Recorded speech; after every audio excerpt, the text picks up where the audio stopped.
I want to remember two individuals of this community. One is Brad Pent, who used to be a council member here, and also Charlie Hoffman, who used to be our state senator. So let's keep them and their family and as we pray, or not pray, but word of silence.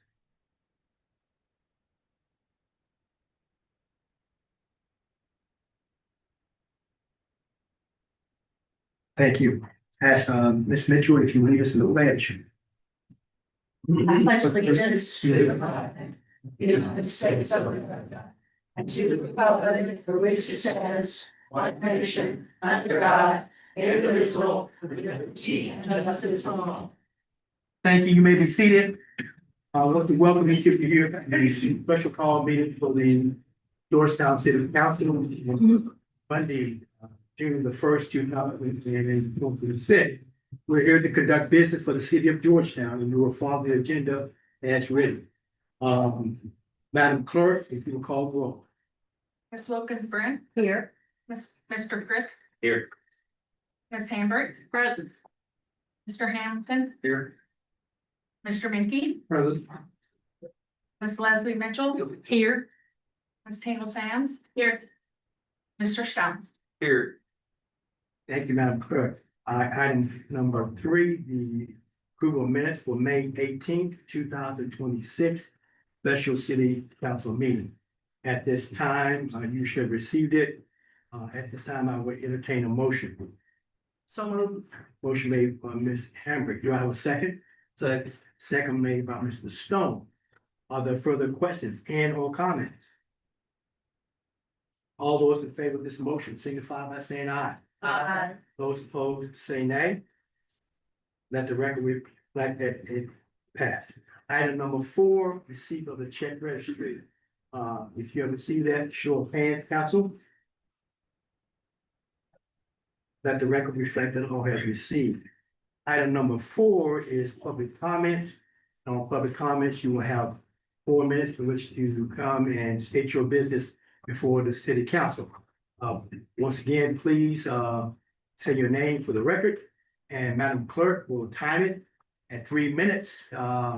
She will let you know 3 minutes have elapsed, and then we'll have 1 minute. So is anyone who got a sheet that they might sign? Okay. No sign-ups. No sign-ups, all right.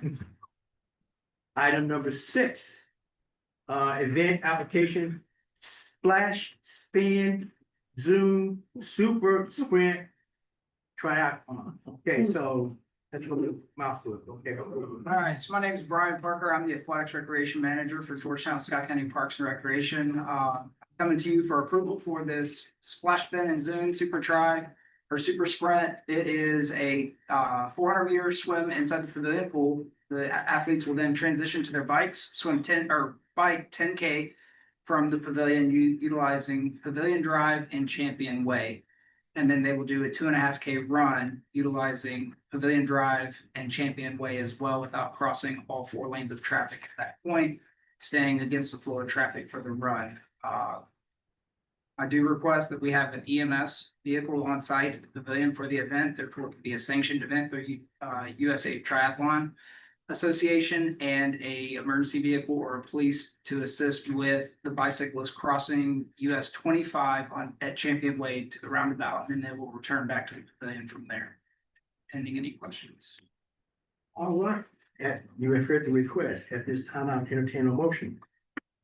Motion, Mayor. Motion made by Mr. Stone. Do I have a second? I'll second. Second made by Mr. Brent. Are there further questions and or comments? All those in favor of this motion signify by saying aye. Aye. Those opposed, say nay. Thank you. And that means everybody's. All right. Mayor comments. First, we have the fire chief commendation, and Chief Johnson. Yes, thank you. Gentlemen, please.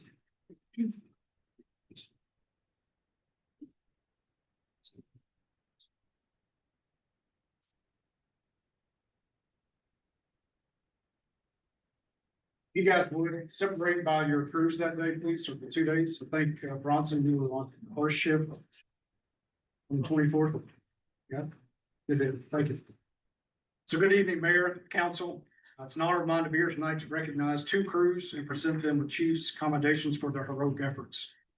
As I've said before, the members here tonight will tell you they were simply doing their jobs. And they are right. However, we all know that not every call results in a positive outcome.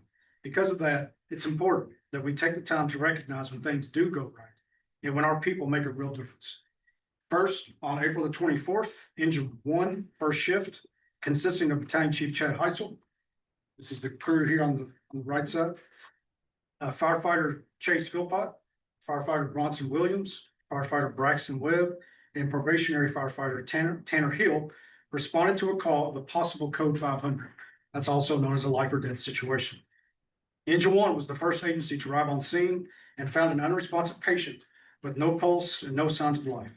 The crew immediately began CPR and deployed the AED. They quickly established an airway to assist with breathing and continued resuscitation efforts.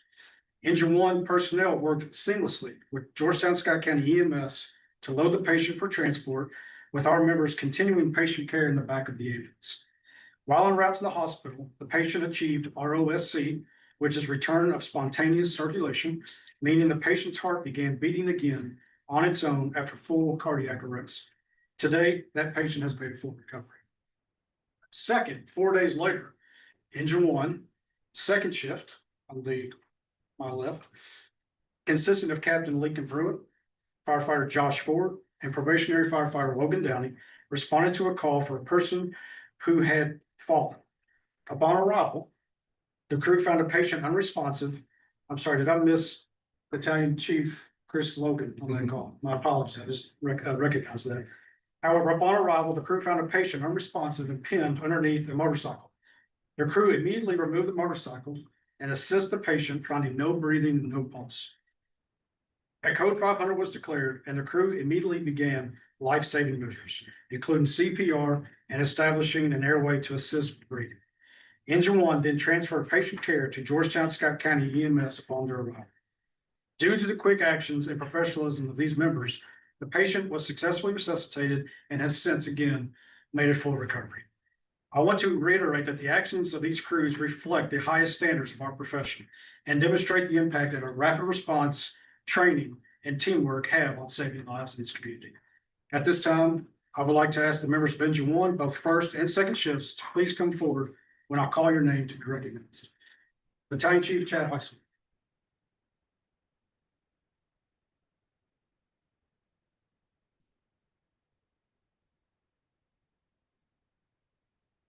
Battalion Chief Chris Logan.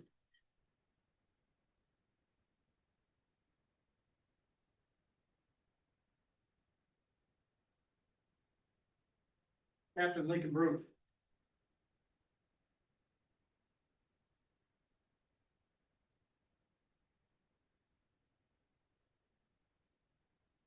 Firefighter Josh Ford.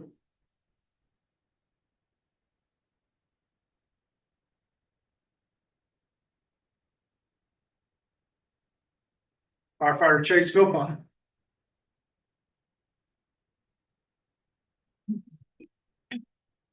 Firefighter Bronson Williams.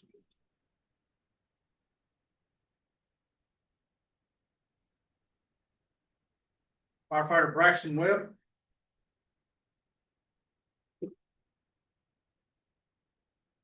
And the last two, these are two of our most recent firefighters who were just hired, was it December? We had a recruit graduation. Probationary firefighter Tanner Hill.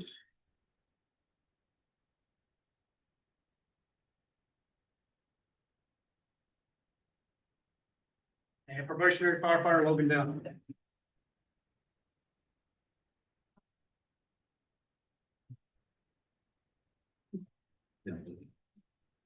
Mayor, Council, that's all I have for you this evening. Appreciate the time and the continued support for our department. Thank you.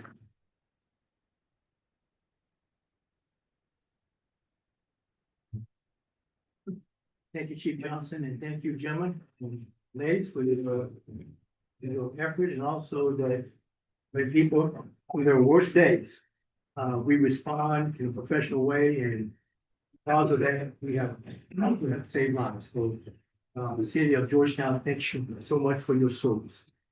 Next is the mayor's comments. I just have a couple of items to bring to your attention. Little update on City Hall. Deb and I breathed a little bit, sigh of relief a little bit, but we're still not breathing yet. But the windows have been shipped and have been received by the installer in Somerset.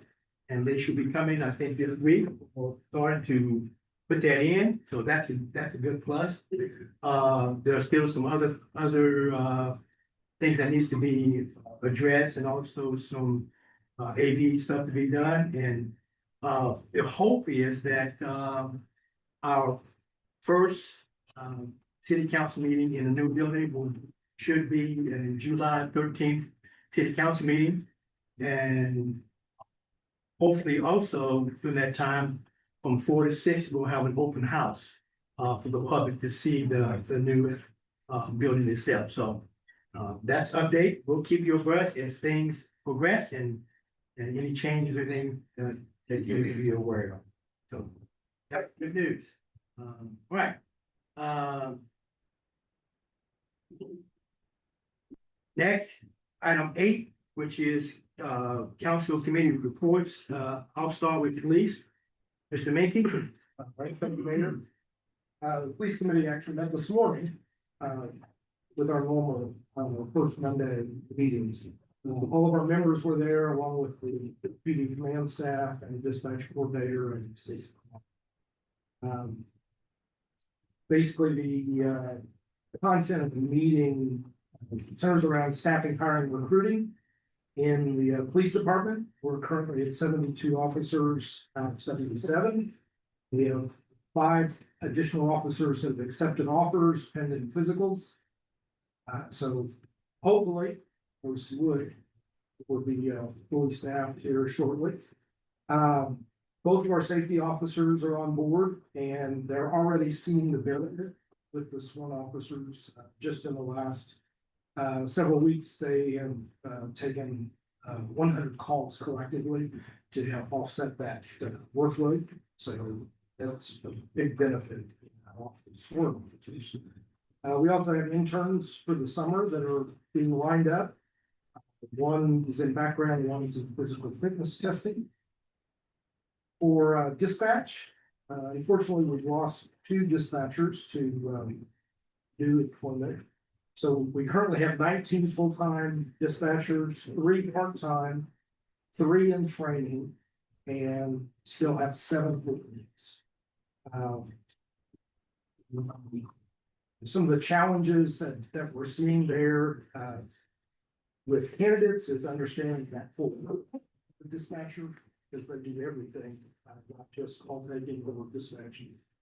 The other is this ongoing issue that we've seen in attraction and retention. Starting salaries seem to be that issue, and that's part of the budget package that was submitted. There is still a high demand in this region, so once we get folks trained, they can move. 40%, about 40+% of our dispatchers are new. So that's a real challenge for us. And they are working a lot of overtime because of that activity, needing to fill empty spaces. We did have a conversation again about potentially looking at salary, bumping that up since it's in the local. And as a dedicated 911 fee that I'll pay for that activity. So we need to get to that competitiveness as quickly as possible. And the mayor did make the comment this morning about perhaps we need to look at that in the next amendment, depending on how things go, is his recommendation there. Let's see. So just the one of the dispatch is that first step for all the emergency agencies. So it is something we need to really take a part of. We also talked about the current status of the feasibility study that's going on with the police department and the dispatch center. The initial drawings didn't really meet the request that both agencies had seen. They marked those up and sent them back to be reviewed and returned. So we're hoping to get that second attempt here real soon. We did talk about the original schedule for that. The report is due in the June to August timeframe, so we really need to get that. And that was all that we, all of the. Thank you, Mr. Lincoln. Next, we have fire. Thank you, Mayor. We met April 23rd at 3 o'clock and,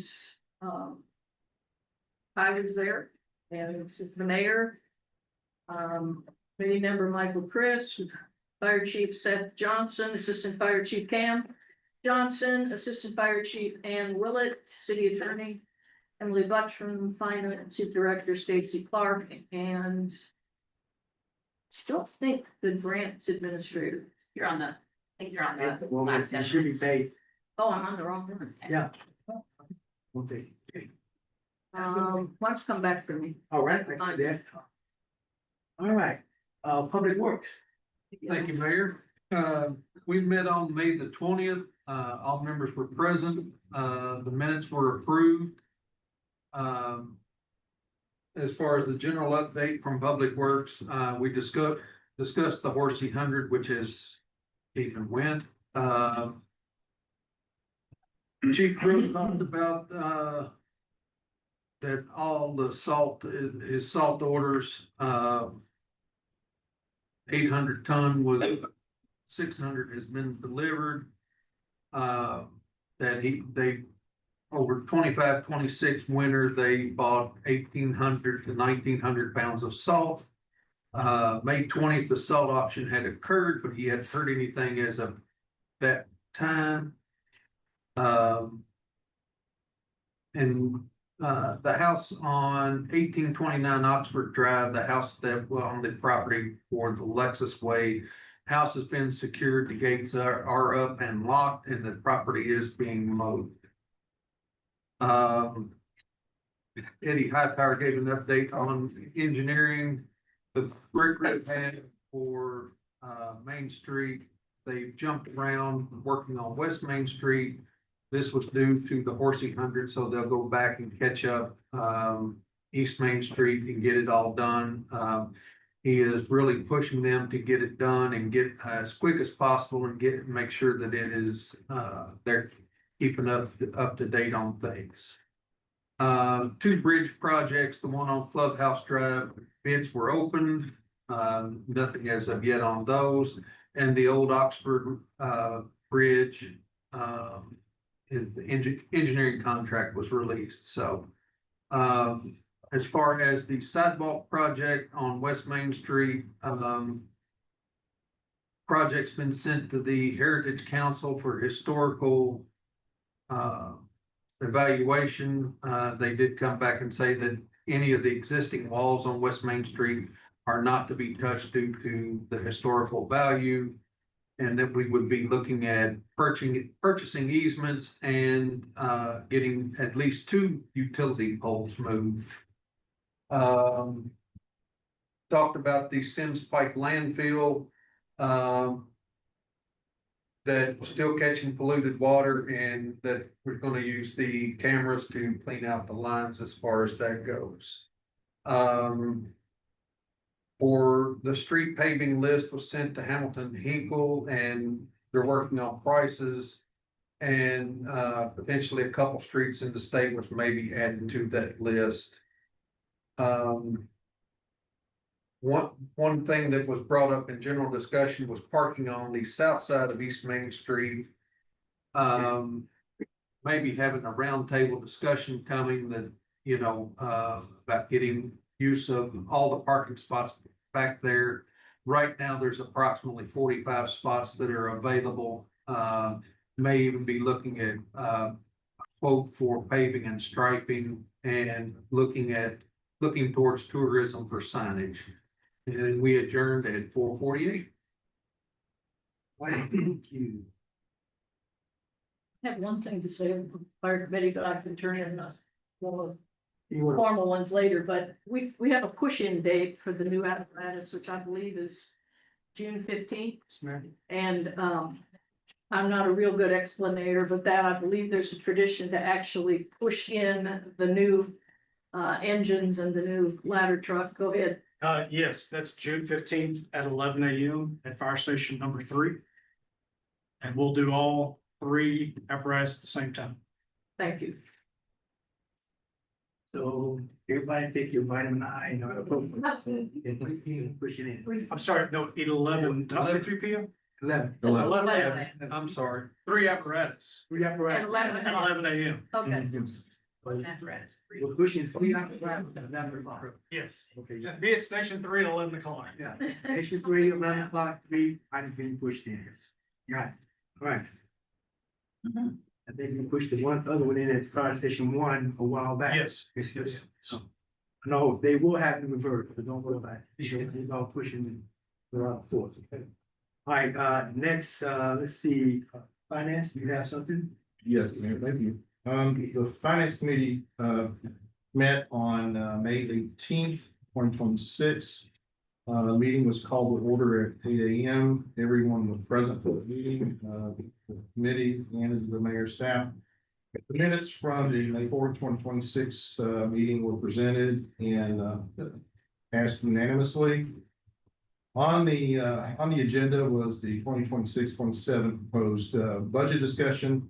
Finance Director Clark stated that we had received a check for payroll taxes, putting us 6.9% ahead of last year. At this time, insurance premiums are trending 1.6 ahead. And then Clark plans to have the 2026-27 fiscal budget ordinance completed by the end of this week. That first reading will be on June 1st, which is tonight. The second item on the agenda, the final budget amendment discussion, we talked about the items that will be on that. They have been generated and the first reading of that ordinance will be on June 8th. The new investment proposal, Finance Director Clark shared the investment proposal with a summary prepared by Stockyard Bank and Trust. A motion to recommend it to the full council was made by committee member Leslie, and the motion is passed unanimously. Also, we talked about the current cash balances. Director Clark provided committee members with an updated cash balance and explained who might serve on a scoring committee. And the committee would focus on the rate structure and investment type. The Finance Committee will discuss the scoring committee's recommendations at its agenda. And under general discussion, committee member Leslie Mitchell asked about a grant that Parks and Recreation had applied for to update the Brookings Park Playground. Grant administrator Karen Levins stated that the park director Drew Beckett had approached a foundation, but was not awarded any grant money. With that, the meeting was adjourned at 8:34. All righty. Thank you, got everyone. Police, fire, public works. Finance. All right, next is item 9 will be first reading. The first one is item A, which is the budget ordinance of the fiscal year 2026-27. Sponsors of this will be Tammy Leslie Mitchell and Fred Hampton.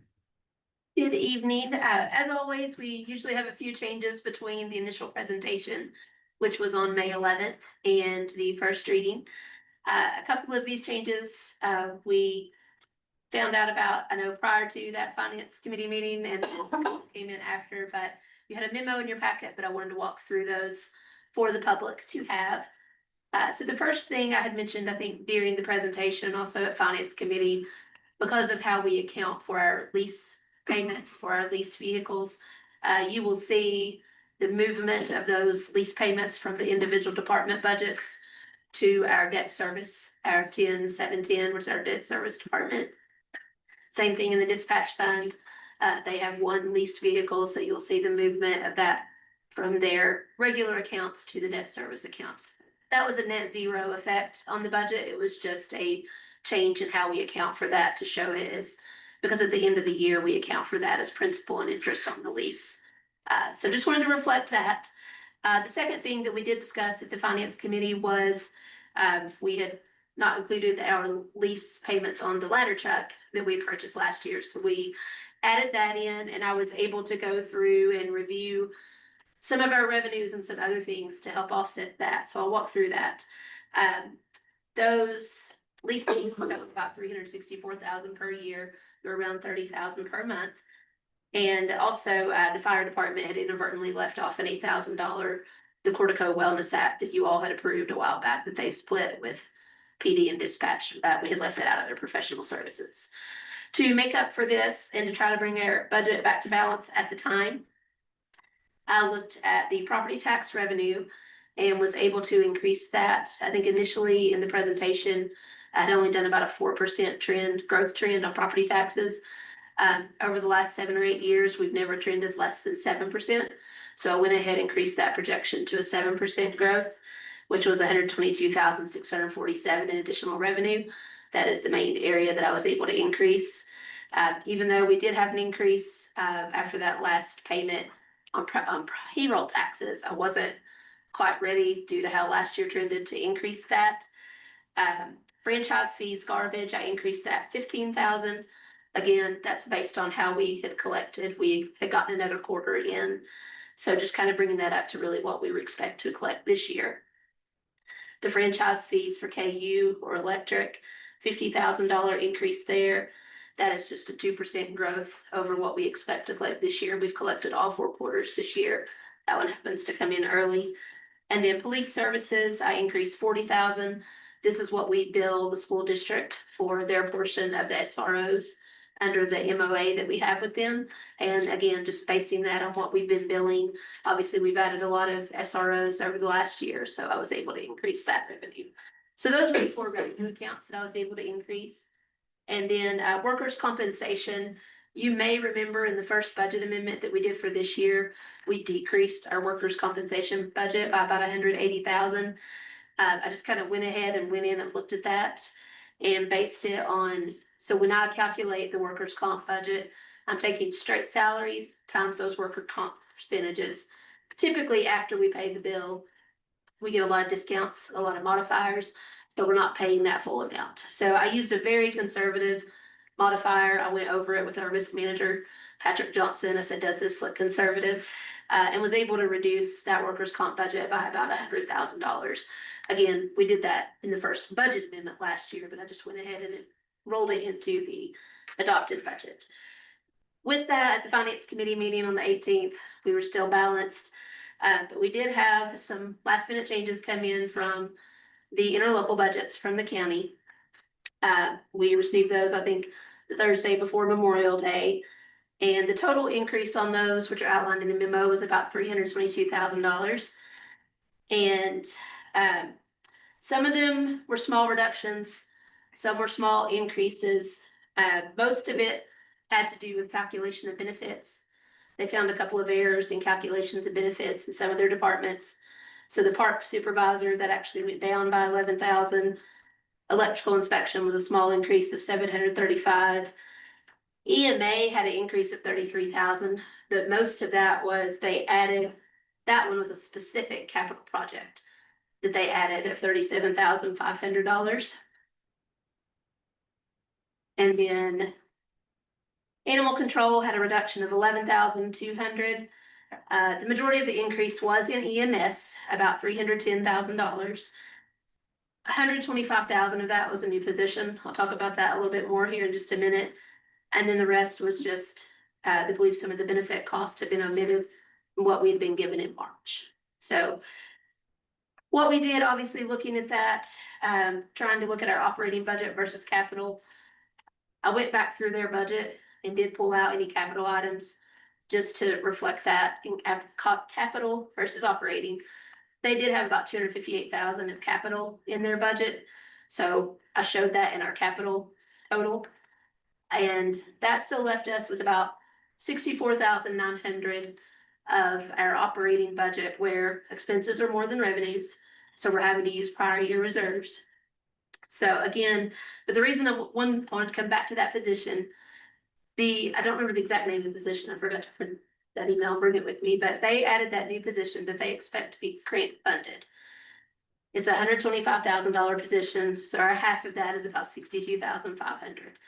Our understanding from the county is if they do not receive the grant funds, they will not add that position. So they included it in their numbers for EMS when they gave it to us. It is in here. So that would reduce our expenses by 62.5. Or if they are awarded the grant, then we will circle back to them and talk about in one of our first budget amendments. I would assume we would have a revenue line to help offset that. So, Can I ask a question? yes. Stacey, on that grant money, do they know how long they'll receive that grant money? I mean, is it for like a couple of years it's gonna come or? Yeah, so I was calling it grant money as well, but it turns out it's a reimbursement from the National Guard. So it's a program where there's a certain number of training units and there's a training component to the position. We'll get that to you all, but it's year to year, so they would enter into a memorandum of agreement with the National Guard to be reimbursed for that person's the compensation for that individual. So ultimately, I would guess it would be a year thing. But they have expressed that that position will not be hired but for that agreement reimbursing full costs. And what is the position? We can try to find, We have that email from Michelle. yes, There's just a moment. We'll look that up.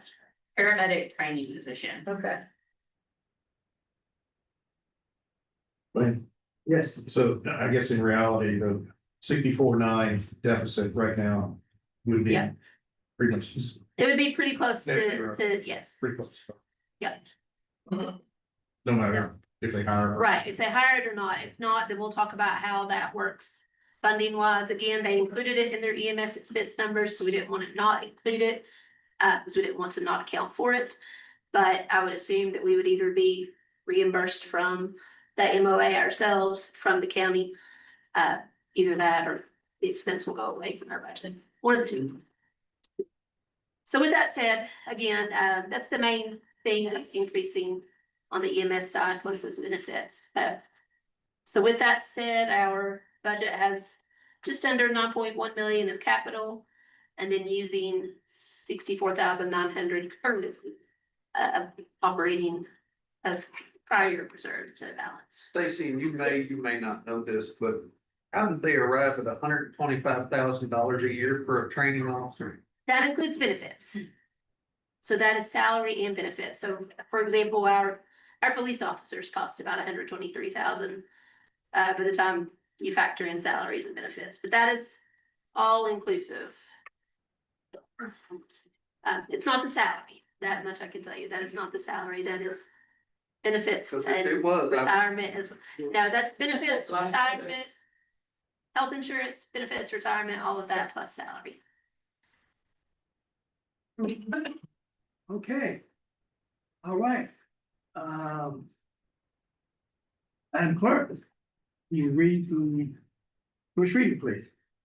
An ordinance of the city of Georgetown, Kentucky, adopting the annual budget for fiscal year July 1, 2026 through June 30th, 2027. By estimating revenues and resources and appropriating funds for the operation of city government. Summary, section 1, adopts by incorporated exhibit the fiscal year 2026-2027 budget of the city of Georgetown, Kentucky as follows. Prior year revenues, $13,676,290. Revenues, municipal taxation, $4,287,647. License and permits, $38,234,674. Franchise fees, $2,399,000. Fines and forfeitures, $45,700.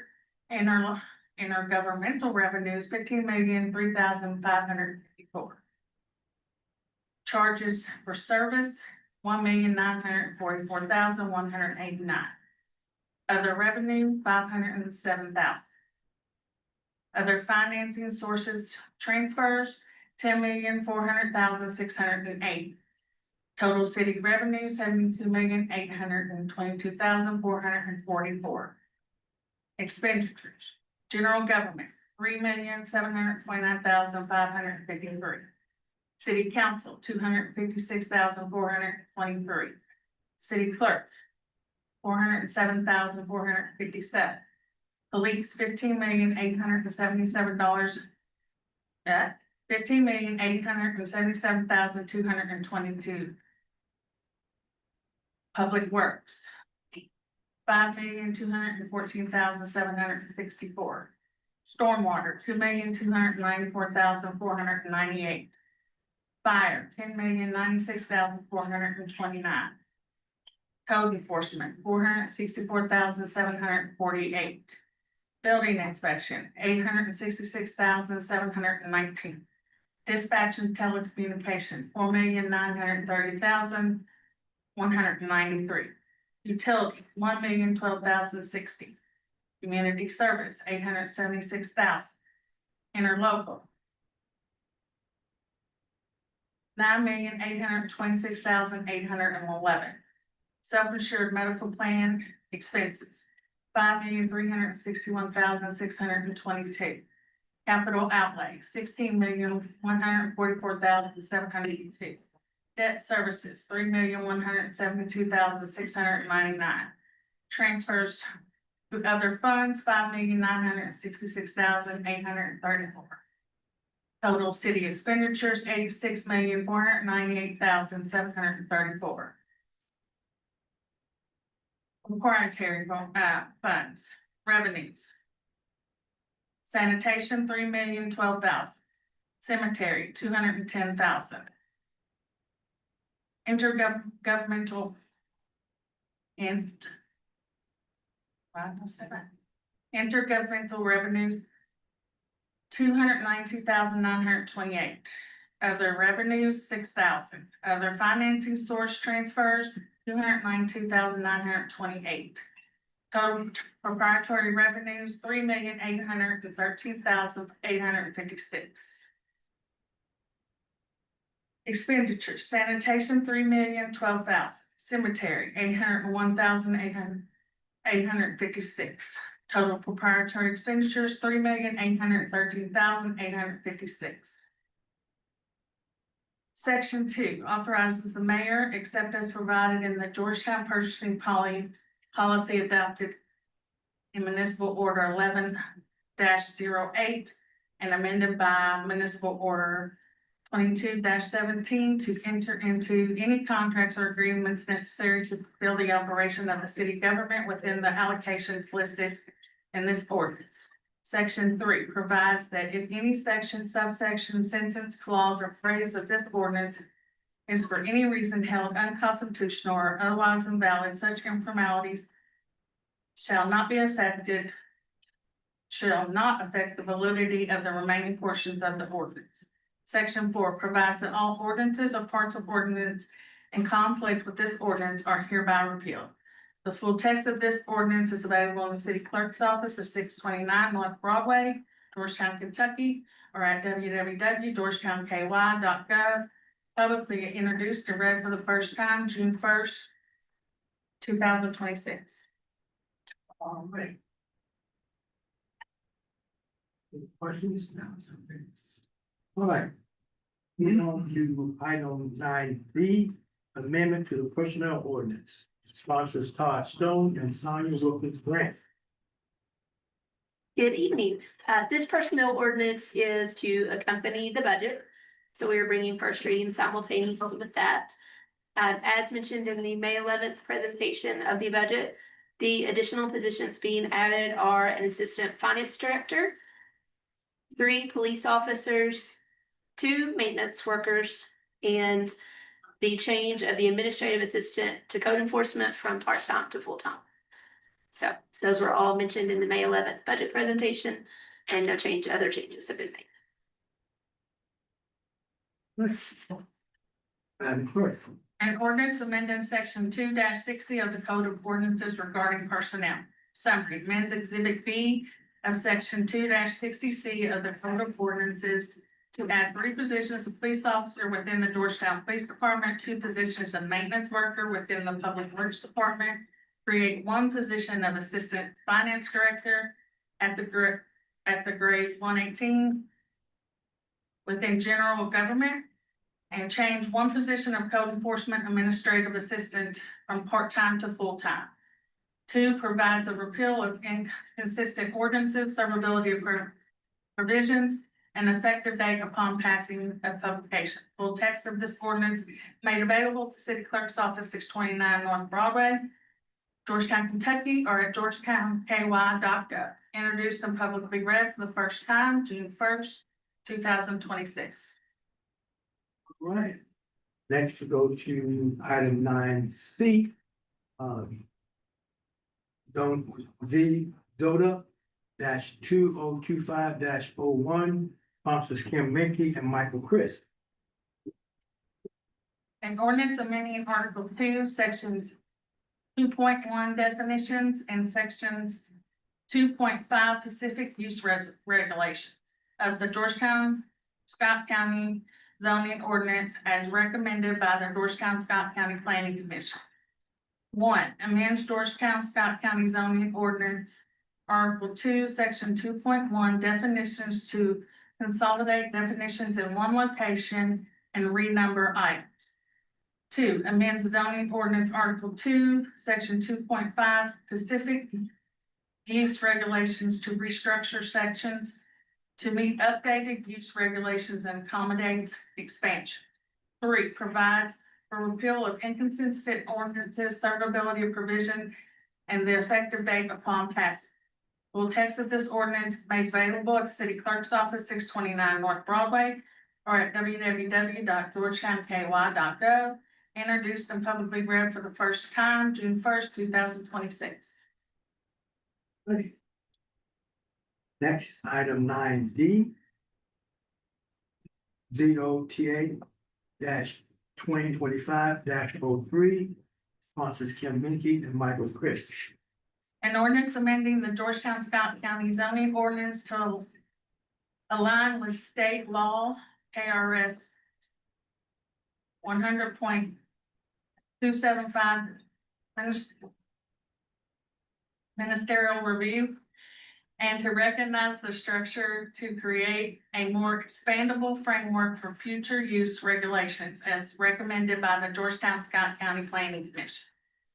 1, amends the Georgetown, Scott County zoning ordinance to incorporate changes following a comprehensive review of the language and format of the document for compliance with KRS 100.275 regarding the administration of land use regulations. This amendment also includes changes to section 2.1 to consolidate definitions to 1 location and renumber items accordingly. Section B changes the entire document to relocate and renumber existing sections items to facilitate recent use regulations and allow for expansion as needed. Provides for repeal of inconsistent ordinances, severability of provisions, and effective date upon passage. The full text of this ordinance can be read is available in the Georgetown City Clerk's Office, 629 North Broadway, Georgetown, Kentucky, or at www.georgetownky.gov. Introduced and publicly read for the first time, June 1st, 2026. Thank you. All right, take a breath now. All right, next we go to item 10, Georgetown Municipal Water Sewer Service and Chase.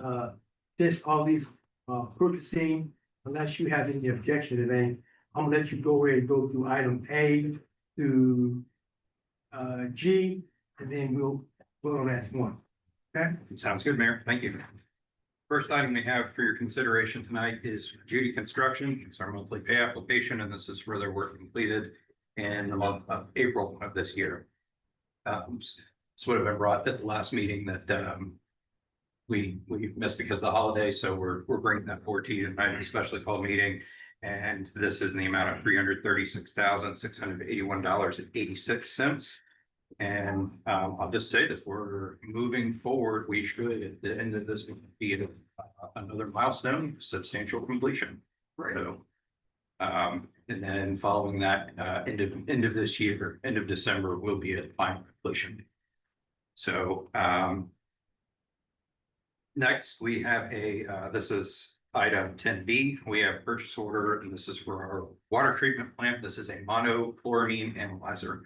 Our disinfection is done through chloramines, and this sensor will provide us continuous monitor of monochloramines, the levels throughout the water treatment plant. And what we can do is take the readings from the sensor, and it helps us better in real time, helps our staff to adjust the dosing of our disinfectant, our primary disinfectant in the water. So cost of this analyzer is $13,085. Always touch on a little bit related to procurement. This is not a budgeted purchase item, as you see on that kind of purchase cover sheet. We're using some funds. We replaced some actuators that was a budgeted maintenance operation. This came in under budget. So instead of putting this in next year's budget as purchase with those savings, we want to go ahead and get this now before the end of the fiscal year. That'll be kind of a common thread through some of these purchases. Next, we have a purchase order for our water distribution department. Need a new trailer for hauling equipment, materials. And we got some quotes on the trailer that we wanted. The low price was $17,095.78. This is similar. It's not in the current budget. We were going to put this in next year's budget, but since distribution has done a good job controlling their expenses this year, they're well under their operational budget. We want to go ahead and get this this equipment, this trailer purchased now before the end of the current fiscal year for FY26. Next, we'll go back to the water treatment plant, another analyzer sensor. This one is for $24,156. And I'd say one of our biggest threats of utilizing the spring for a water source is that it can be contaminated. Biggest threat is hydrocarbons, fuel, oils. So what happens is if that does occur and that gets into the water plant, that's worst case scenario. It's bad enough. It's just in the spring. We don't want to pull that contaminated water, raw water into the water plant. So this will give us early detection down at the spring. So if we detect those contaminants, specifically the hydrocarbons, we can shut down our pumps and we don't bring that water into the water treatment plant. So this actually is a budgeted purchase, doing this kind of at the end of the fiscal year. And that was multi-sensor unlimited. And next we go to Buchanan. This is maintenance related purchase order. And we go to wastewater treatment plant number 2. Every few years, we take one of the 2 ditches out of service. We drain it down, and then we put equipment down in the bottom of the ditch, and we get out all the grit, debris. I've only done this, I think, one time since I've been here, so I'm kind of excited to do this a second time. We're going to have our annual services contractor that's bid. Really, we just need equipment, personnel to operate it. We'll control the operations, the lowering the tank and taking it out of service.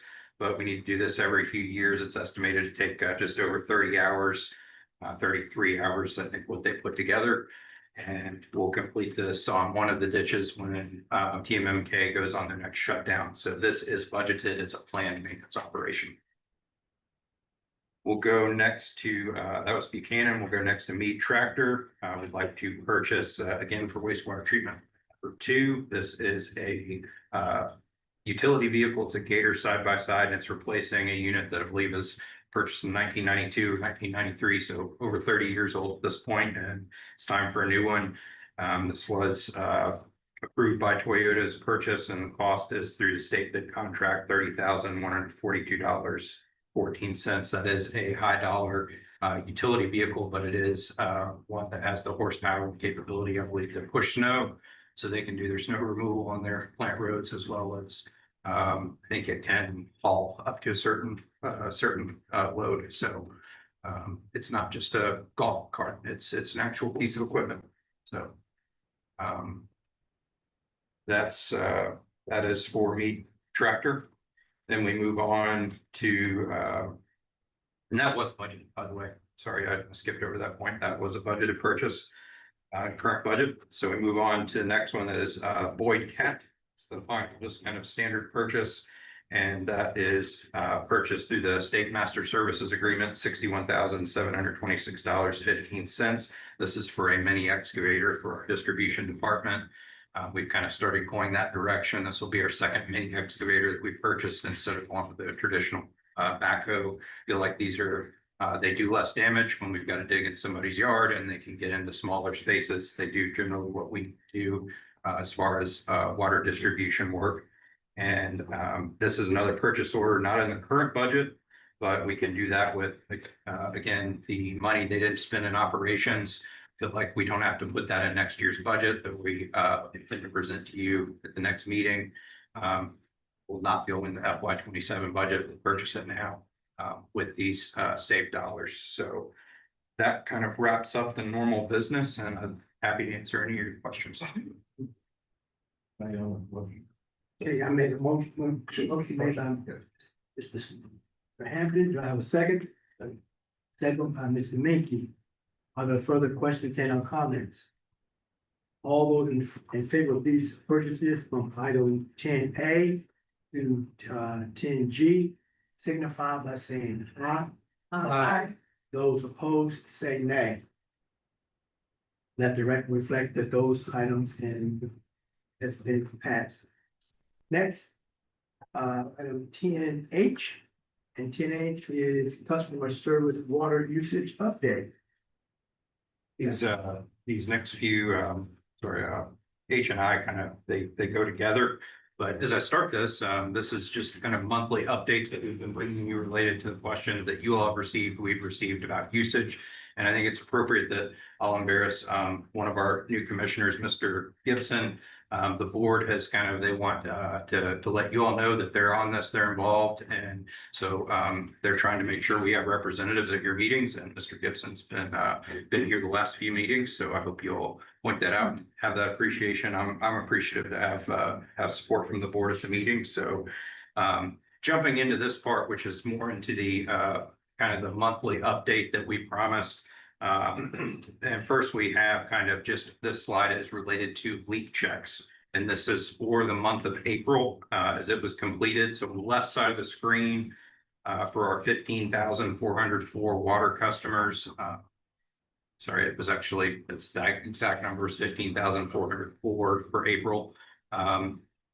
For that number of customers, we performed a total of 100 leak checks. Those are leak check work orders for that month. And of those 100 on the left side, we had 69 of those that resulted in no leak detection. That means when they go out and they work with the customer to shut off all the fixtures on the property, is that do we still see continuous flow at the meter? So 69 of those 100, we didn't have any leak detection. Then so 31 of those customers, they did show continuous movement of that meter once everything was shut down. So we saw that continuous flow when the fixtures were turned off. So 100, 69, no leak, 31, we did find a leak. So of the 100, we moved to the right side of this slide. 73 of those were initiated by customers. And then 27 of them were initiated by Georgetown municipal staff, mainly customer service, as they review the monthly data before bills go out. They picked those 27, said we got to get somebody out there to take a look with the customer. And then as we break that down a little bit further, of the customers, just in that on the left side, the top bar of the customers that requested leak checks, 53, we didn't see any issue at the meter when fixtures were shut off. We saw that 20 did in fact show continuous flow at the meter. So we work with the customer from there to try to figure out where that water is going.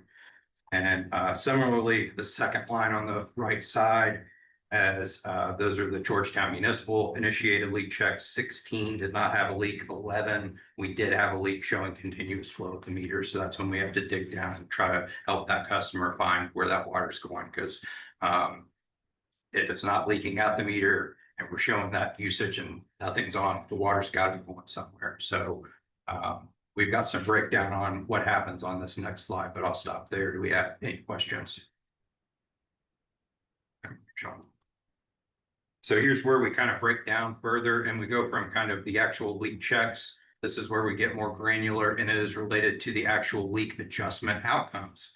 So we received 41 requests in the month of April. 41 customers called and said, something happened to my bill, whether it's my fault, whether it's not happening or whatever, can you give me an adjustment because this isn't going right and I can't afford this month. So we had 41 requests. And within our policy to issue a leak adjustment out of the 41, 16 of those requests actually met the different parts of our board adopted policy that would make them eligible, make that customer eligible for a leak adjustment. 16 of those fit that policy. So those are the ones on the in the columns, the first 1, 2, 3, 4, 5 columns there. They're the ones on the left side that don't have the orange line going under it. Those are the ones that met the policy. So a leak adjustment was issued. Then we've got 25 others that where just because you don't necessarily meet every line of our board adopted policy, that doesn't mean we just say we don't care, pay your bill. We did issue 25 courtesy adjustments. That's meetings, again, didn't meet the policy, but we still want to work with our customers, try to help out where we can. So mainly what we're looking for there is one is looking at the history. These are customers generally that will get the courtesy adjustment, always paying their bill on time, never had an issue before. Now, if this is somebody that's calling every month wanting adjustment, always, sorry, not paying their bill, we're probably not going to be as lenient when it comes to a courtesy adjustment. Sorry. But I rely on our very experienced customer service staff. They can look these things up. They say, you know, this person's been a customer 7, 8 years, never had a late payment, never come in, had any issue. We'll issue a courtesy adjustment, rely on their expertise, and they do that. So as we get in, we break those down. See here. On the adjustments issued by policy, we found that 11 of them were either underground or they weren't visible. Like they had to go out once we determined that water was going through the meter. They either worked with their plumber, we help where we can. They had to do some digging and actually find the leak. And so 11 of those 16 did in fact find a leak. And then 5 were just kind of miscellaneous, what I call miscellaneous. They had a small leak at a valve, a water heater, or a hydrant on their side of the meter, a yard hydrant of some type. So then on the courtesy adjustment side, 12 of those were in fact toilet leaks. 7 of those were miscellaneous, as I just explained, valves, water heaters, and then 6 of those were unknown. So Member Stone, I know the last meeting you asked, what are those unknowns? Well, it's either we haven't found it yet, or it could just be usage. I hope that doesn't sound blunt or callous, but part of this, they can be usage, in fact. So that's kind of the breakdown on leak adjustments and where we're seeing problems. So again, that's 41 total in the month of April, and that's kind of the breakdown. I'm happy to distribute these slides as well. Chase, Yes, ma'am. the courtesy adjustments, is that where you meet them halfway from what their average is, or is that, how do you figure that? One is we have for the ones that are by policy, it is we look at their history and their average, and we try to bring it either to get the delta, what's above the historic average. We try to do half of that, and then half of that may be on the customer. Sometimes we go beyond that. Just again, depends on the situation or rely on the discretion of the customer service reps that they can see what they think is a fair adjustment to the account. But it starts with looking at the 12-month average, and then we start with half of that delta that's above the rolling 12-month average, and then we will. Thank you. I'll put Sean on. That's correct. I'm speaking on that correctly, right? But I'm sorry, I'm on the spot, but I believe that's correct. So other questions on leak adjustments? I appreciate, you said it was blunt, but I appreciate it. It is what it is. So I appreciate that. Not saying that there's not something that you can't see. Yeah. It can happen. can be in the ground and you might not see it, it could be under a slab. It happens, but occasionally it can still be usage. Yes. So we go to the next slide.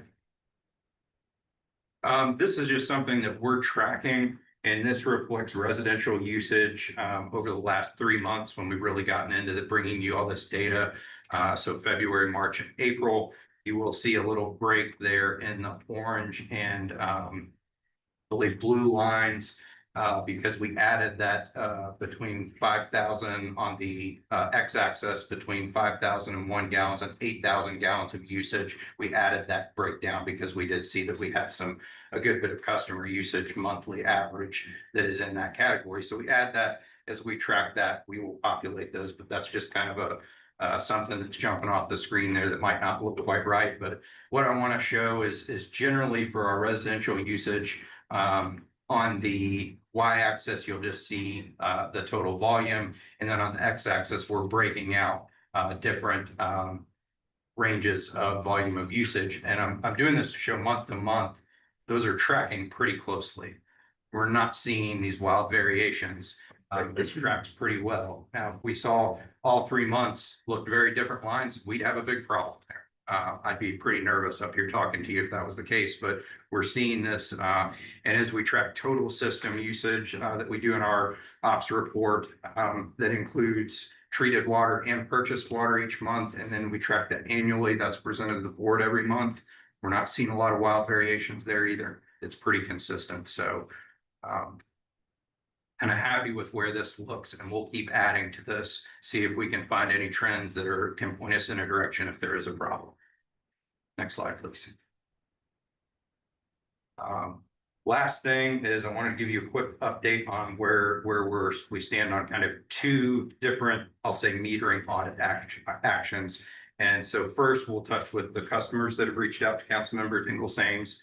That started with 31 customers. Then I believe it was 5 of those were actually American Water, and then you got some more in. So what we've done to date is, with exception of the 5 that aren't our customers, as of today, we have pulled every one of those meters, and we will be sending those off to Frankfurt Plant Board because they have a certified bench. We have a testing bench as well, but I feel like if we use ours and we do it all, I don't think that has the credibility that we're looking for. So those meters have all been pulled as of today, and we're coordinating right now when we can take those to Frankfurt Plant Board. They'll test those, we pay them for that service, and they'll issue those results on the accuracy of those meters. Those are the ones that have just contacted you as of today, but all of those meters have been pulled. We're coordinating that day to get those over. The second part of this is kind of this system-wide audit that we're looking at, that the board's directed me to do. So there's a lot of considerations in this. It's not something that'll just happen overnight, but we've got to explore the methodology to do this correctly. So one of the first things we've done, we reached out to a law firm that has worked with a number of public service commission regulated utilities. And they've done metering audits for these utilities and just said, what if we retain you? And so they're sending us some information about how they've done that and what it would involve for us to retain them to do this specific metering audit that's going to be done of a statistically accurate representative sample. So that's one approach. Another is I've reached out to a couple of meter manufacturers because they've all got their own meter testing equipment. And they have a new meter, they have to certify its accuracy before they send it out. I don't know that I like that approach quite as much, but it still is an approach out there. We can work with them to see if they'd be willing to come and pull these meters and again, kind of have a chain of custody. As we do this, I don't want our operators pulling the meters. I want a third party doing it. So we don't touch the meter. We have to be there and on site to see it and then put in the new meter. But that's another option. The third option is we just approved recently. We're working with Jacobs Engineering on implementation of our advanced metering infrastructure, as we could add a task order to their contract to say, you've got to hire somebody independently as testing bench. You've got to have the field personnel come out and pull this sample of meters and let Jacobs Engineering as a metering engineering consultant, let them handle this for us and then report back to the board and council. So I don't know where we'll land on that. We're still evaluating those options. I kind of like the law firm that's done this before. I kind of like that approach. I also like having an approach of just having Jacobs do this since they're now our metering guru, if you will. So I think either way, one, as we do this, we have to make sure that we have replacement meters in stock. So as we pull the, however many we end up pulling, we have them in stock to replace them, so nobody's out of service as we do it. And then we also have to evaluate, within the system, on the residential part is how old are the meters, and we want to pull the right number within certain age ranges, whether it's 5 to 10 years, 10 to 15 years, 15 years beyond. We have to make sure we're pulling a representative sample of the different brands of meters we use. We don't just use one single brand. I think predominantly we have 3 brands, and we've got to make sure we pull a sample that's representative of each brand we use. So it's not something, I don't want you to think we're not working on this, but I do want you to know that this isn't something that's just going to happen overnight, but we are working on it. We'll pick the right methodology and we'll move forward with it. I will say, I think with the cost associated with this effort, it will require a formal procurement process through a RFP or an RFQ. So, any questions? So you're saying system-wide, but system-wide means that you're going to do random sampling Yes, based on studies that have shown how this can be done well. correct. Do you have any idea of how many you think you might end up pulling? Well, as I mentioned at a previous meeting and just going to my engineering statistics book, and you look at if we're at 15,000 to 16,000 customers, and you're Right. looking at confidence intervals, that was, I think, around 350 meters. When I talked to the representative of Stolking Ogden, they said they've never done one of that magnitude. They said we usually pull 40 or 50. I don't know what number that is yet. We'll just have to, I'll get some input from the board. Happy to have council input, but so I'll say somewhere between 50 and 350. But I don't know the answer there. I've never done this, but we'll figure out what is the correct way to give us the confidence we need to show you what we need to show on our meter We accuracy. appreciate you and the board working on this. Jesse, approximately how many extra meters do you guys have of those 3 different types? And then the ones that you're running a little low on, perhaps, what's the wait time on getting those? Wait time isn't as bad anymore. Yeah, a few years ago, it was very difficult to get new meters, but now we can get them not too difficult. I mean, we buy them when we have them available, but I will have to send you out what we have sitting on the shelf. I don't know that off the top of my head, but I can send that out. Okay. And with those metering audits, what are some specifics that they're trying to confirm or rule out? Of course, they're in general want to know, do they work or not? Are they accurate or not? But in layman's terms, A good question. I think one of the first things I'll say is results is if you'll see, I think that what the representative on the law firm says, generally what you'll see is at 16 years, your meter accuracy falls to a really bad level to the customer's benefit, as it's under registering usage once you get to a certain age. So if you've got an older meter and we put a newer in, you're probably not going to be happy because your water bill's likely going to go up. I can say that with quite a bit of confidence. and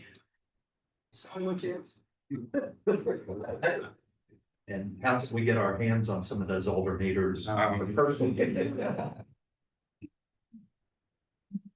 don't know the answer to that. But that was one thing. And I will say, I think we've got, especially within outside the city limits, a lot of our county customers will have older meters. They just said that it was very important to document what you're going to establish your age of meter ranges and make sure you have good methodology for how many you're going to sample within each range, whether it's 0 to 5 years old, meaning it's pretty new meter, 5 to 10 years old, 10 to 15, meaning it's getting to the end of its service life. And then how many do you have in your system that's beyond that? And I don't know where we'll line up on that. Chase, I will say thank you for, I have not received in the last month, I have not received as many phone calls And I have not received a husband pay email with water bills in the last, so the few that have received phone calls that I told them to come to you all and call you, working with, and then if you all weren't working with them, they didn't feel satisfied, they didn't call me back. And I did not get the phone calls that called you back. So thank you for taking this in the board, taking it serious and trying to get answers for people that, as I said, were frustrated because I laid it down on you probably harder than anybody else did. So, but with saying that, I want to appreciate that for that year of reaching out and trying. And your staff must be really playing on customer service for people to realize, yes, we care about your water bill. So thank you. Thank you for saying that, and I'll pass that credit along where it's due, and that's the folks that sit up in our customer service office. So, any other questions? Thank you all. Thanks, Jay. It's just, sorry, if I could just, not on metering, but just because there's been odor issues and things like that, you want to address that, you know? If you have, as elected officials, if you ever receive calls about odor issues, I will say that one of our last parts that we've been getting started up and really dialing in it.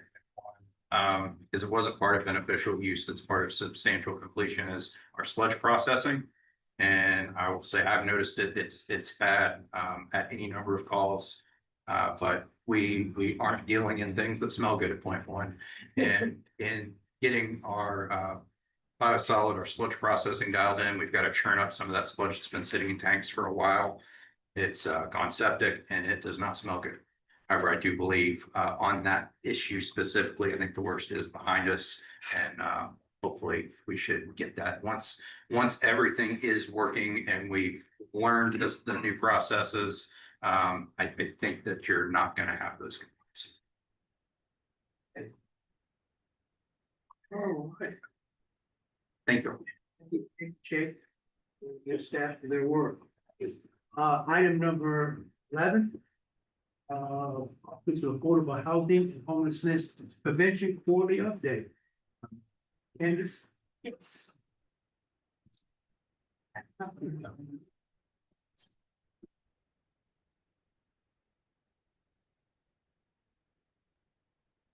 Yes, so I wanted to come tonight and do my quarterly update. I know we're a little late, but that's just how it's fallen, so here we are.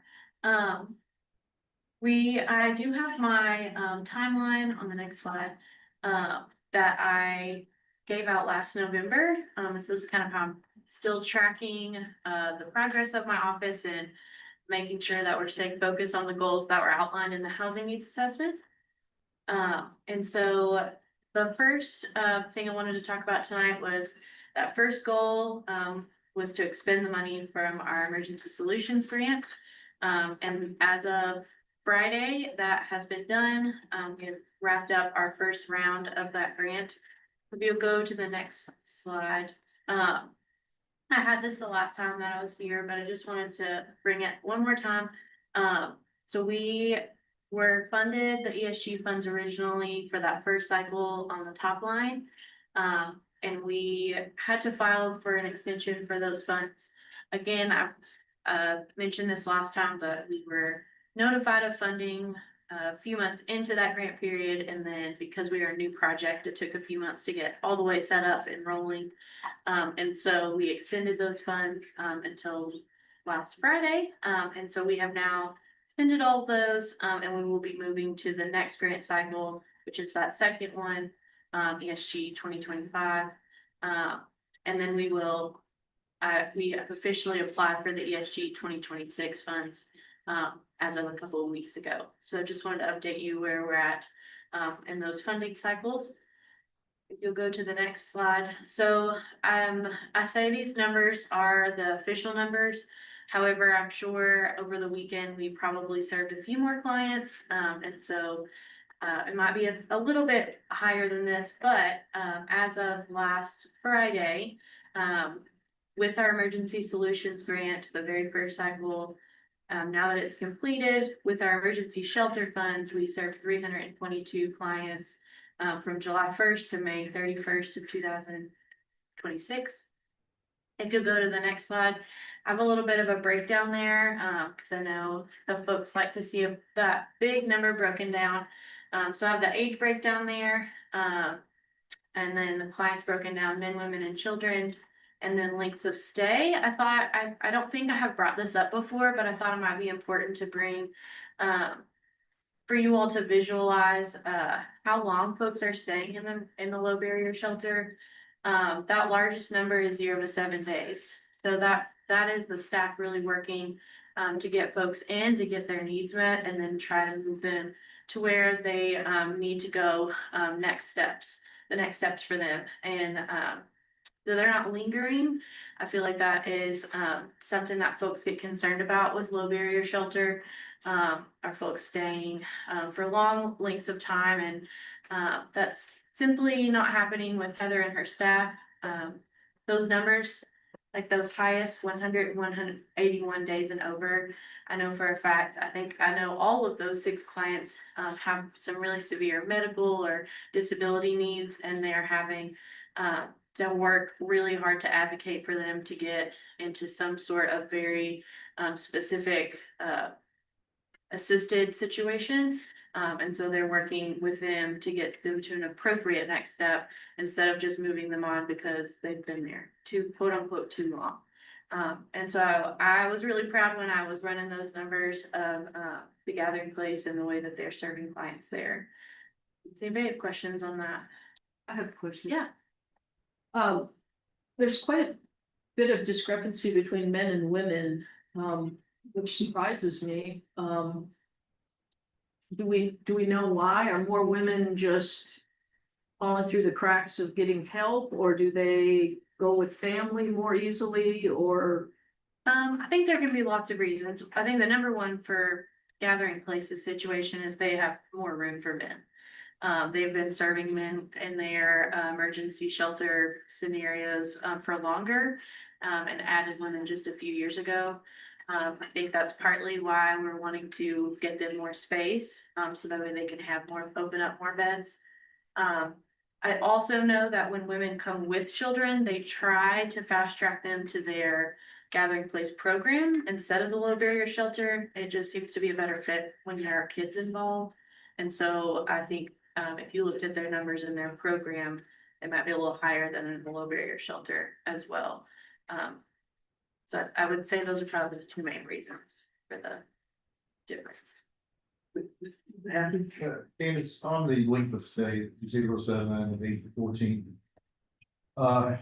Do you measure, that's 322 clients, do you measure any repeat people that may leave and then come back? Yes, and I believe there is a report I could run on that for, folks who do return. So I could look at those numbers too. Okay. Yeah.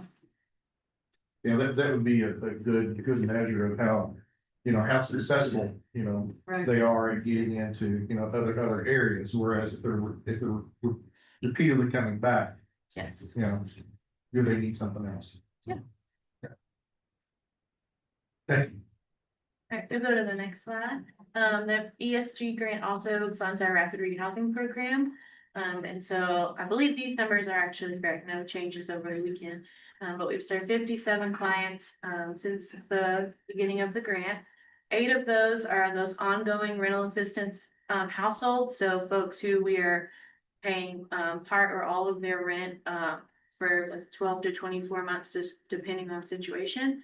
But our bigger number, the one that we get really excited about, are the 20 households that we serve with move-in assistance. These are folks that we just helped them move in, pay those security deposits, first month's rent, utility deposits, things like that. And then they are able to sustain, their housing on their own. So it's been very big, especially, with Heather at the gathering place, freeing up beds there because folks are there and they're ready to move out, but they just need assistance. Not saying that all of those came out of the gathering place. We also had community members, that we helped. Quite a few referrals from Scott County schools came through our move-in assistance program. So it's really been a community effort to get folks who really have the resources to be able to live, unassisted, just a bump to get them there. I think the next slide has also, some breakdowns too. So yeah, let's have the age breakdown again, and then the clients. A lot of kiddos served with this one. Anybody questions for this one?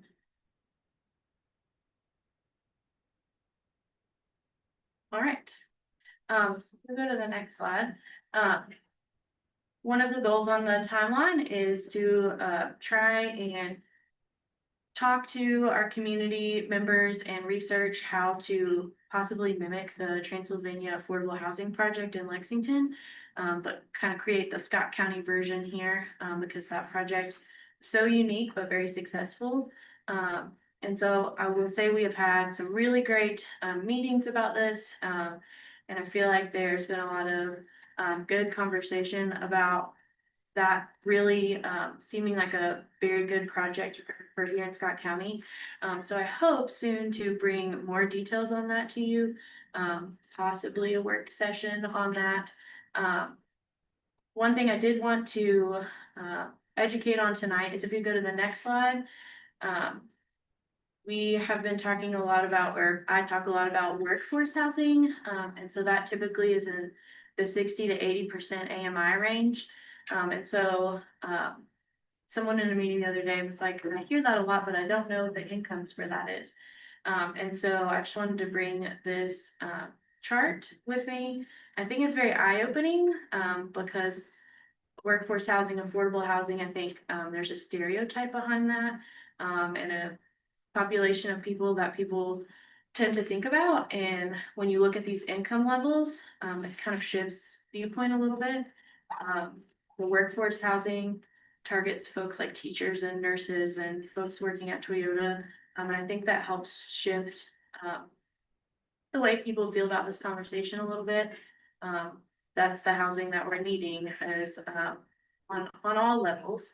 And so I thought that chart might be helpful to share tonight, and I can keep bringing that back too as we talk more about housing projects. You go to the next slide. The one thing that we have, another thing we've completed is our K Count 2026. We do not have final numbers for that because KHC takes all the data that we give and they process it. And a lot of times we don't see that until the fall of that year because things in KHC will move a little slow. But if you go to the next slide, I did bring a chart that has the numbers from the past 7 years. 2021 is blank because they essentially did not have K count because of COVID that year. But you will see that the trend is that the number is growing. And I've talked about this before, but I think there's two reasons for that. I think is one that we do have a growing population here in Scott County. And so I think the trend will grow, but we also are becoming more efficient at knowing how to capture those numbers and gather data and know where folks are and be able to accurately count. And so with that increased ability, we've been able to capture more people accurately. So I do think that the number coming out in 26 will maybe be between like 90 and 100, but I will update you all with that whenever they release that number, probably in the fall. So.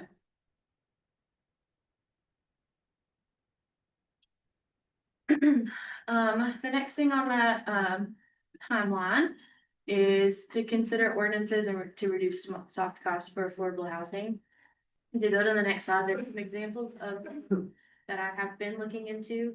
I will say I'm not as far in this initiative as I would like to be because we've had a lot of federal funding things I've had to work on in the past couple of months. But I am meeting with some folks to see what this would look like in our community, the effects of these changes, positive or negative, and hope to bring more rounded research on that in the future, the near future. But that is something that we are looking into. You go to the next slide. The next thing, the next bullet is the apply for COC rapid rehousing funding. When we put that on there last fall, we thought that that would be open by now. However, it is not only opened and closed, but it is now tied up in court. I guess the notice of funding got walked back and it is not active right now. At a meeting I went to a week ago, they said a new notice of funding would be released by June 1st, but I did not see that today. So I will keep a lookout for that, and we will, anxiously await reading the NOFA that they do finally release, but I will update you all with what happens with that. So I should probably back up. COC rapid rehousing funding is different than the ESG rapid rehousing funding that we have right now. It's two different funding streams. The COC is more competitive, and that funding comes directly through HUD, and so it has been a little bit odd, with this administration, the way that those notice of fundings have been coming out, if that makes sense. So this would be a different rapid rehousing revenue stream. Any other questions about that? Sorry, should have said that before. Okay. The second quarter items, the long-term rental registry and the CDBG grant are things that I'm currently working on. One thing I did want to say is we are actively working with the Gathering Place to try and put in a application for them to build the actual low barrier shelter building instead of just trying to put beds where they can. I think it would be a strong project. Karen, our grants administrator, is certified in CDBG. The thing that we're working on right now that Heather at the Gathering Place is actively working on is looking to close the funding gap between what we would be able to get with CDBG and what the total of the project is. And so we are looking for ways to close that gap, and Heather is actively looking for ways to fundraise and donors to help with that as well. It's a big project that I think is a really big need.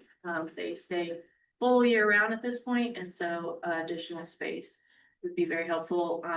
And also appropriate, like flexible space, so that we can serve more clients than they do now. So, anybody have a question?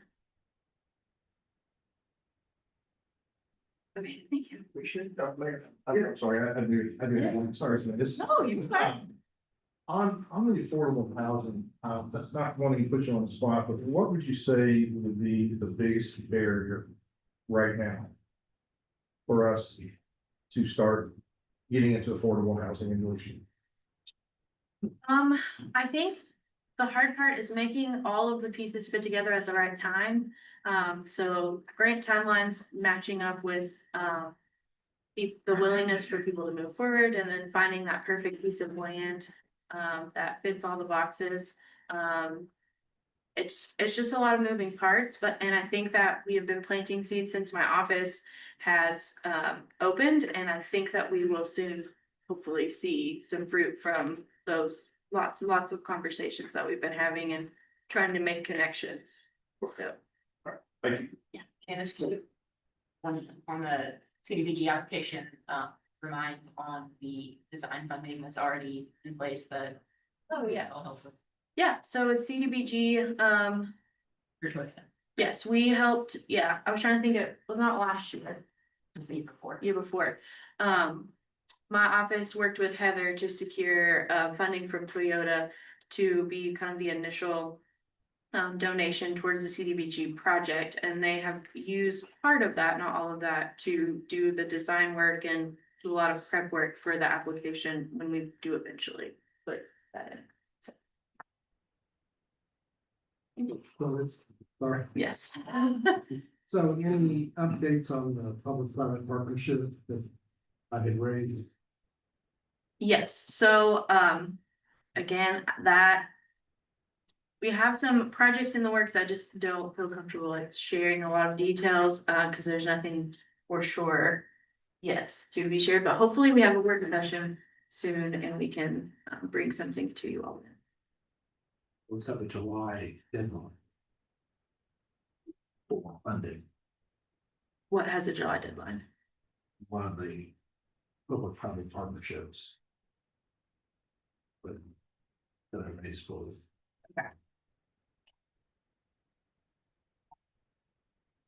Thank you.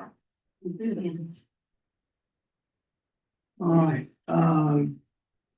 city engineer, resolution for municipal road aid program fund.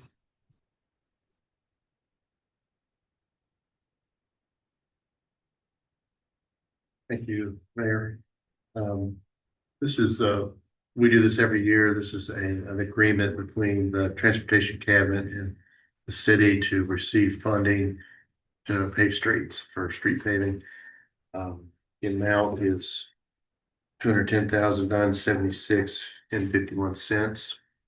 A little bit less than we received last year, but nonetheless, I've asked your approval for the mayor to be able to sign the agreement and do the resolution and pass the resolution.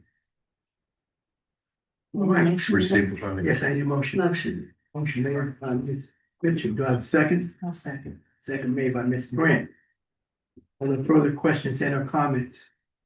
Eddie, did you say 210 or 710? Yes, 710. It's, I'm Okay. sorry if I misspoke. It's on the paragraph one, first page Yeah, here. okay. 710,979.51. Little over 700,000. Any other questions and or comments? All in favor of this motion, say, Michael had Mike, I'm sorry. Oh, yeah, Eddie, are there any other deferred maintenance projects that remain unfunded after this? Or, any that off the top of your head? But you mean deferred, when you say deferred maintenance, Well, even, for example, will this include those potential one or two streets that might be added over in Stables, or is this something different? oh, well, this is just to secure the funding from the state. The purpose of this is to sign an agreement with the state to receive the funding. And then from there, we every year we put out a street list that we would like to pave. And we're looking at that right now. We have a preliminary list and we're working on that. So we will do that and then we'll do a hearing and all that stuff. Okay. And any other questions and or comments? All those in favor of the motion signify by saying aye. Aye. Those opposed say nay.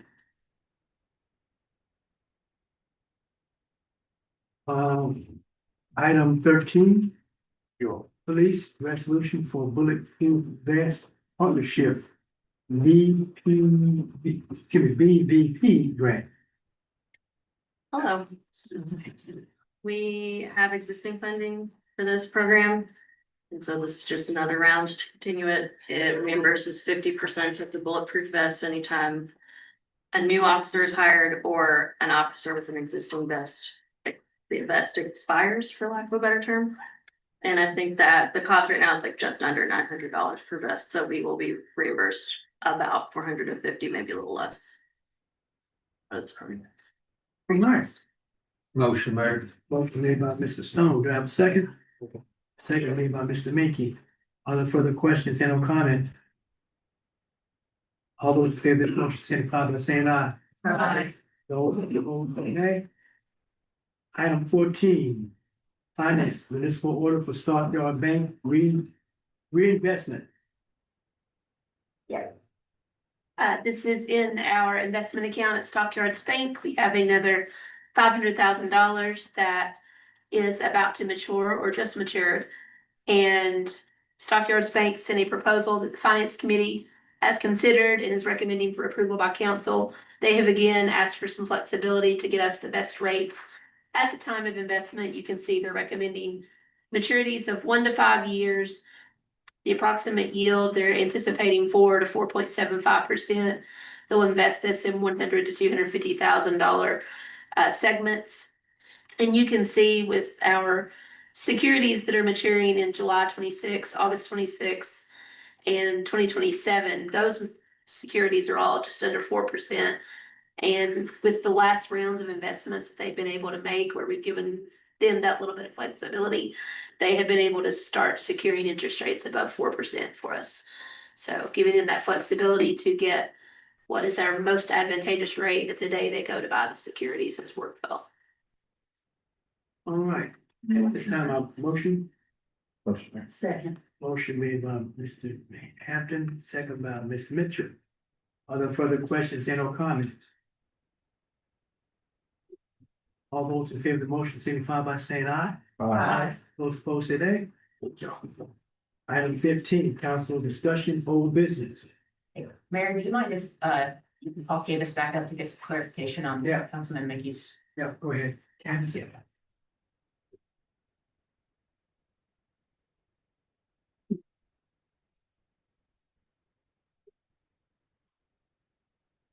Yes, so I guess I was wondering what the July deadline is. That you're speaking, is it the low income tax credit?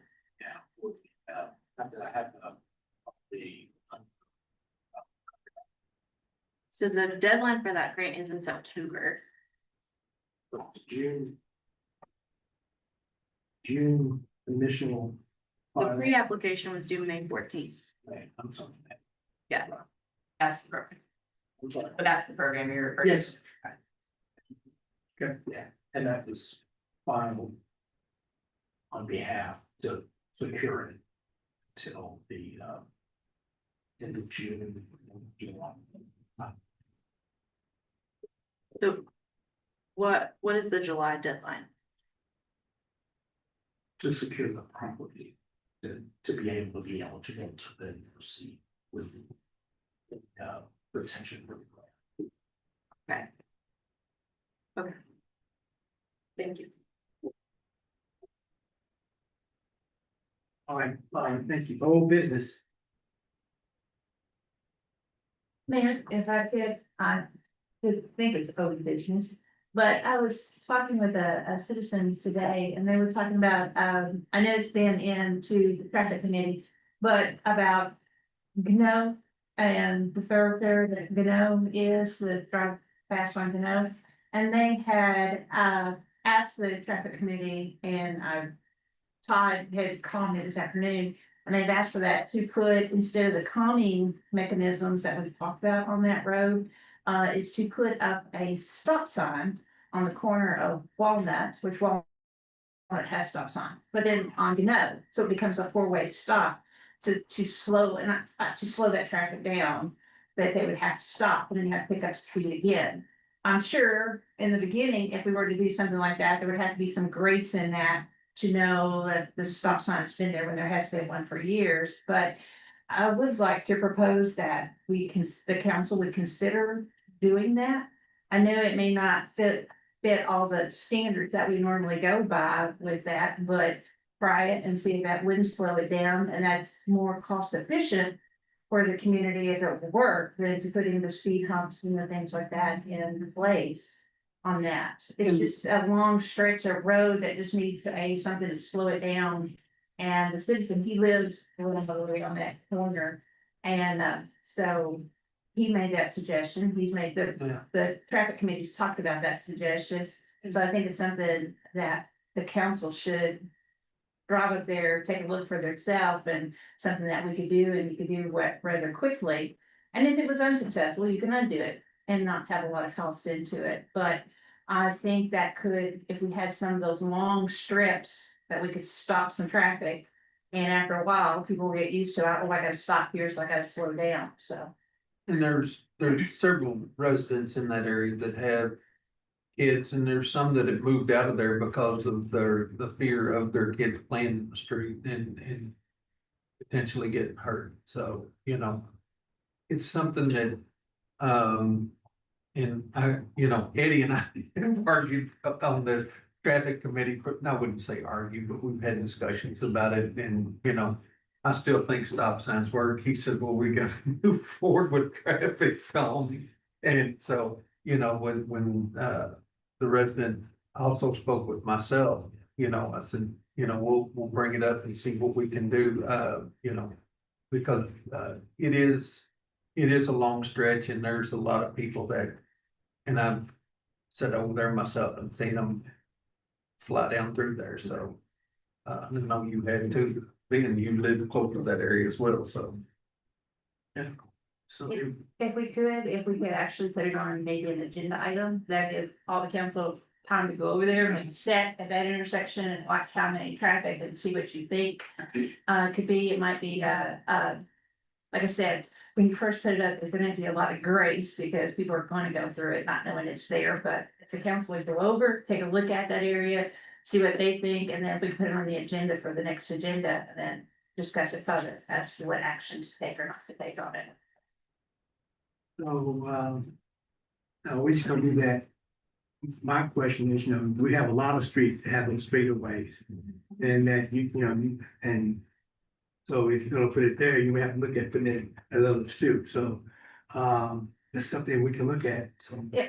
And personally, you might take the no as a test strip, or speed strip.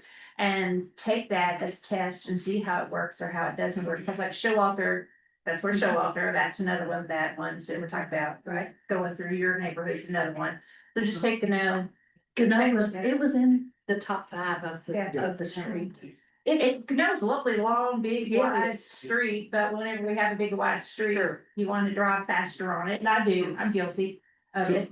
So my question is, before I move forward, was this any kind of recommendation that, like the traffic committee, I mean, is that something that they, I know it's just an advisory, but, y'all had any further discussion with that? Well, we've had a lot of discussion with it, and I think that it's, all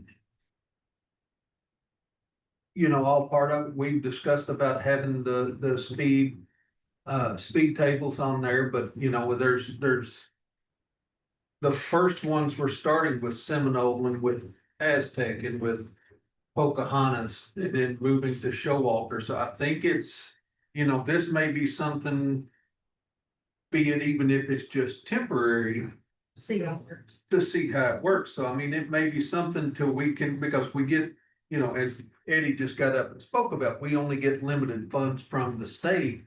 And, this may help defer that cost a little bit and, and it's, is speaking of the stop sign, it may be better placed at, instead of on up at Walnut, maybe let's put it almost at the halfway point, which is right there at Chestnut. It's, because they come out of, when they turn off of Broadway, they wind up and I've seen them myself personally, they fly up this area. I mean, it's nothing for them to hit 40, 50, 60 miles an hour, just like on Aztec, where I live. By the time they get in front of my house, I've seen them 30, 35. And I live in the first house on Aztec, so, Yeah, Emily. So you all did adopt the traffic calming program, or whatever the word is for that. So there were the 4 test areas, but you have a program in place to address these, and this would be one of the first opportunities to put that into play and to see how that Yeah. toolbox, what's the word I'm looking for? It's a traffic calming. it would be a tier program, one, yeah. it would be a tier one. So, Yeah, it's a terrible one. The tools are here for you all, we just have not had the chance to use it yet outside, so you may want to consider using this as a test. And just using it as, it's a potentially low hanging. Yeah, Yeah. and that would be, And if it works, if it does slow down people, we may want to use it in other places, and it does, maybe something, so yes, we can look at that, because there is one up there, there's a stop sign up there on Showalter on the backside. I don't know why it's there, but it's there, and people have to stop. and one of the things that Eddie's worked on this for quite a while on Seminole is you've got a roundabout 2 blocks away, you've got stop sign, stop sign, stop sign, then you don't have It's a another one. free-for-all. Then you don't have another one until you get to Broadway. So, and we've tried to work to get those stop signs either out of there or moved around or whatever, but, I think this is something, it's just another tool in the toolbox that could help Eddie, not only with the police department as well, but, so. But that's something we can do, without even council, put a stop sign, so Eddie and I can look at that and see what we can do with that.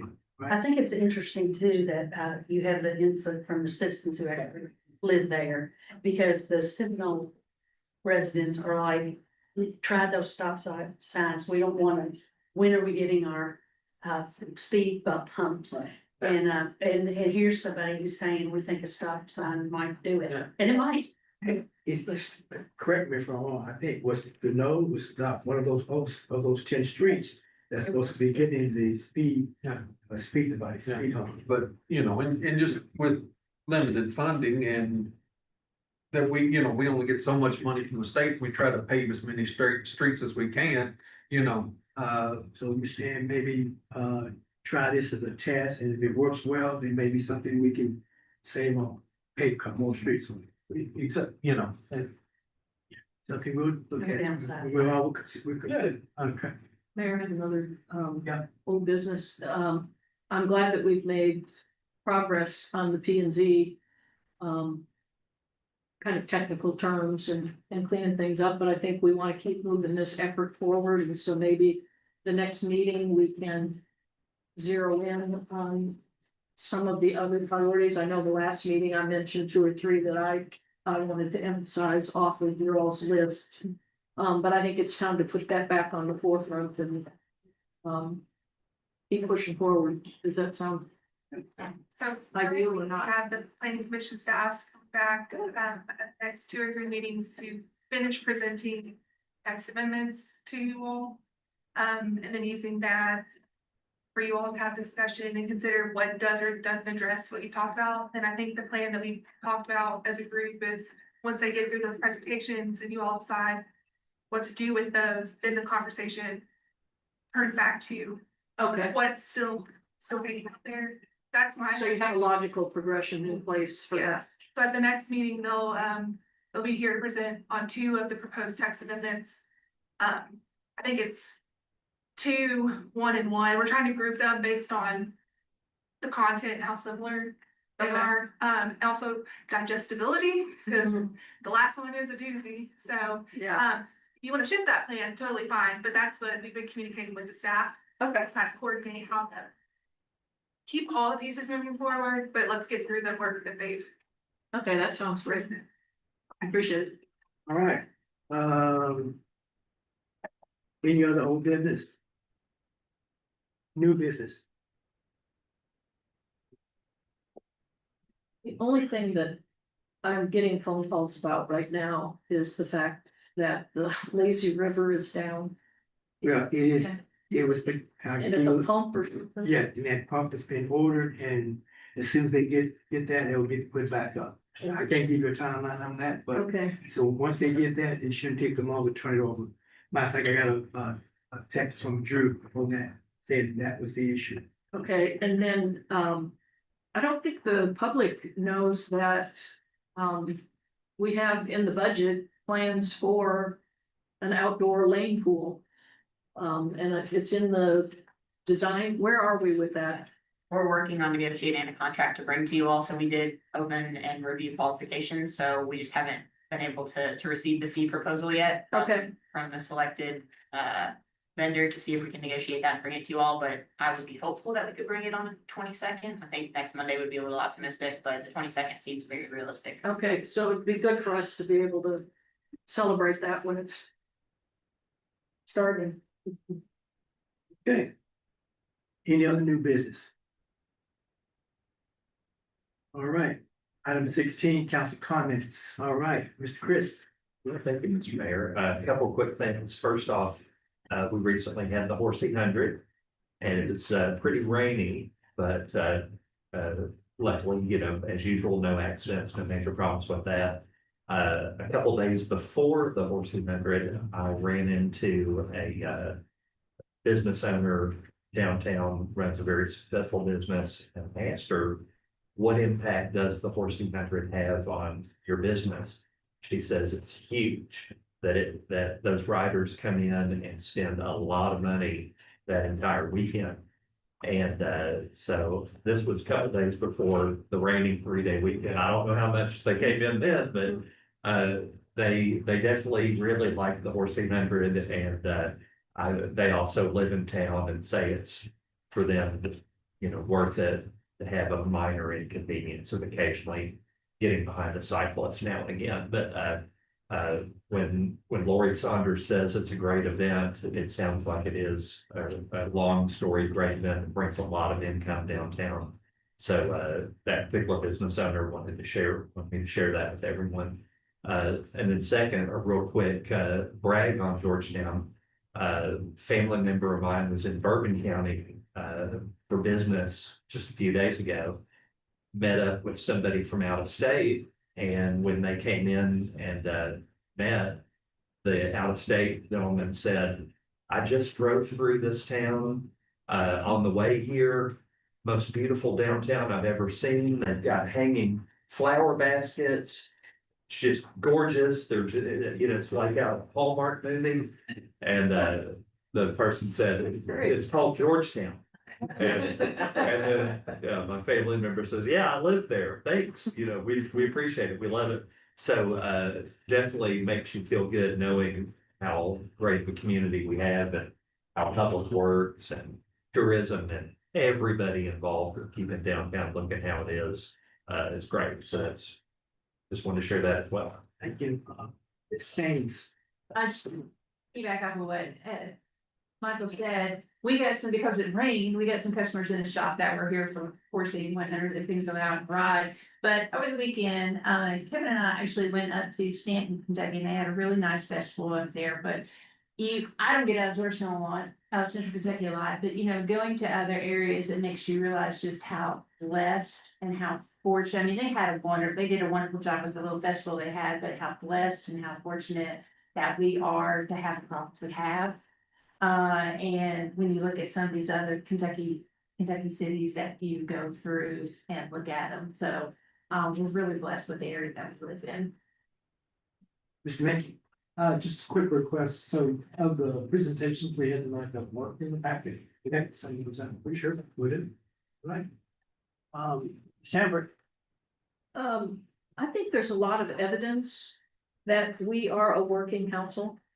And that we have working department heads, and we've had a lot of presentations this evening. The water, the housing, the fire presentation with the commendations. We are moving forward with a great budget. It's evidence in my mind that we do have a working council that is paying attention to a lot of details, including, it hasn't been mentioned, but the police traffic unit is doing a wonderful job of getting some press for when we stop cars. We're finding lots of other things that need attention, like drugs, and we've got safety at the forefront as well. So I just think we can celebrate what we need to celebrate and work on what still needs to be worked on. Thank you. Ms. Brandt. All right. Mr. Hampton. I am good. Thank you. Ms. Mitchell. All good. Hey, last but not least, Mr. Snow. I'm good. All right, if there's no meeting information or concerns, we've also this council, this group is adjourned.